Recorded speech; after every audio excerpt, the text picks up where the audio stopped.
Em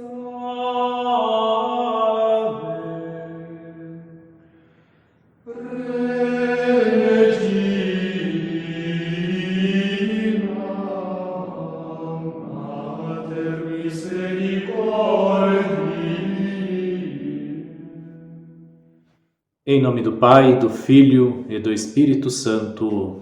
Amém. Eu sou a ressurreição e a vida. Quem crê em mim, ainda que esteja morto, viverá. E todo aquele que vive e crê em mim, não morrerá jamais, diz o Senhor. Hoje, meus queridos irmãos e irmãs, dia 2 de novembro, celebramos o dia de todos os fiéis defuntos. E eu gostaria hoje de, ao invés de fazer o comentário do Evangelho, gostaria de fazer uma meditação sobre a importância desta data para todos nós cristãos.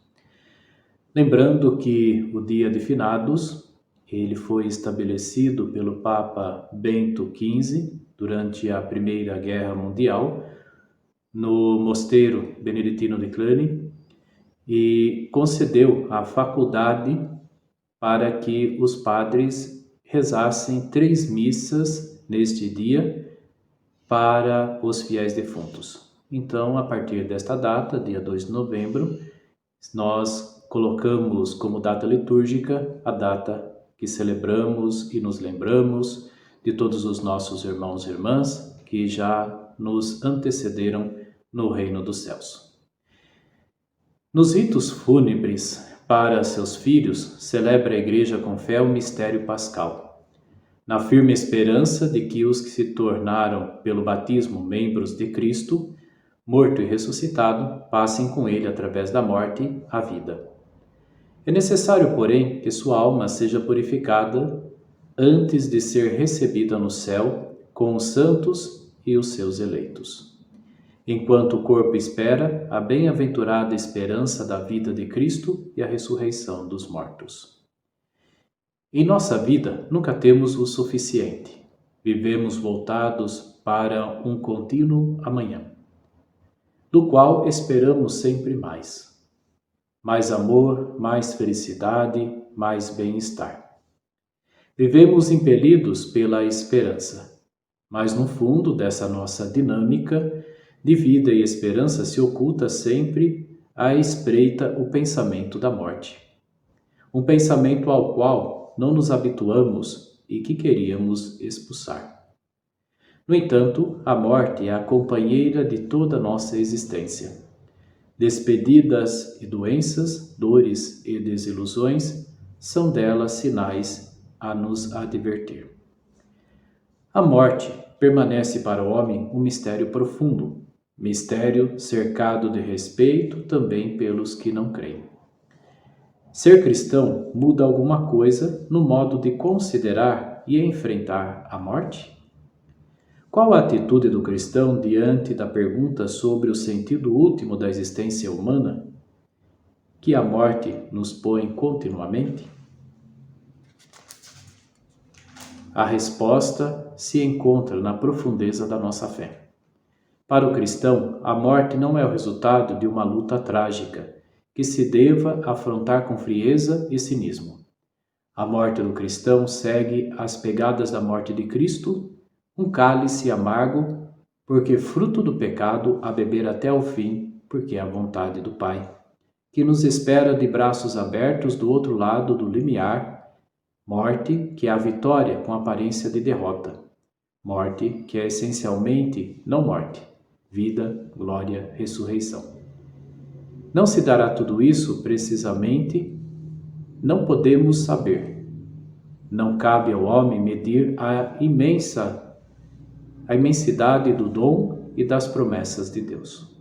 A despedida dos fiéis é acompanhada da celebração eucarística, memória da morte de Jesus na cruz e penhor da sua ressurreição.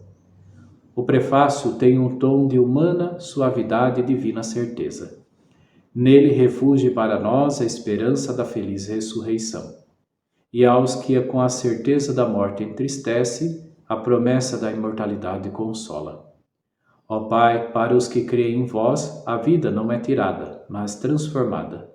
e desfeito o nosso corpo mortal, nos é dado nos céus um corpo imperecível. A morte do cristão não é um momento no fim do seu caminho terreno, um ponto isolado do resto da vida.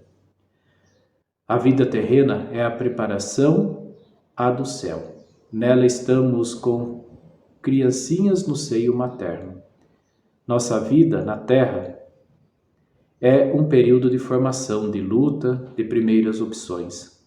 Ao morrer, o homem se encontrará diante de tudo o que constituiu o objeto das suas aspirações mais profundas. Encontrar-se-á diante de Cristo e será a opção definitiva, construída por todas as opções parciais desta terra. Cristo espera eternamente com os braços abertos. O homem que optou contra Cristo será queimado eternamente por aquele mesmo amor que repeliu. O amor que se decide por Cristo encontrará no mesmo amor a plena e infinita alegria. Podemos fazer algumas coisas pelos mortos? Eles não estão longe de nós? Pertencem todos a Deus? Nós acreditamos que os mortos estão nos braços de Deus, mas nós continuamos como comunidade reunida porque somos igreja. A oração pelos defuntos é uma tradição antiga da igreja. De fato, subsiste no homem também quando morre, em estado de graça, muita imperfeição, muita coisa a ser mudada, purificada do antigo egoísmo. Tudo isto acontece na morte. Morrer significa também morrer para o mal. É o batismo da morte com Cristo no qual encontra acabamento o batismo de água. Esta morte vista pelo outro lado, assim crê a Igreja, pode ser uma purificação, a definitiva e total volta à luz de Deus. Quanto tempo durará? Isso está fora do nosso tempo. Não podemos determinar tempo nem lugar, mas partindo do nosso ponto de vista, há um tempo durante a qual consideramos alguém como morto e ajudamos com as nossas orações. De quantos meses ou anos se trata? Ninguém pode dizer. Por isso, meus queridos irmãos e irmãs, hoje celebrando a memória de todos os fiéis defuntos, vamos nos unir também aos nossos irmãos e irmãs que já partiram para a casa do Pai, para que, encontrando a vida em Deus, possam também um dia gozar das alegrias eternas. E a nós que estamos a caminho, peçamos também que o Senhor nos dê sempre força, coragem e entendimento para compreendermos que a morte não é o fim, a morte não é a última barreira intransponível, mas que a morte é para nós a continuação para a vida eterna. Se morremos com Cristo, viveremos com Ele eternamente. E a bênção de Deus Todo-Poderoso, Pai, Filho e Espírito Santo. Amém. Nos unamos todos em oração neste dia que celebramos o dia de todos os fiéis defuntos, para que possamos também nós participar da alegria que eles já estão participando.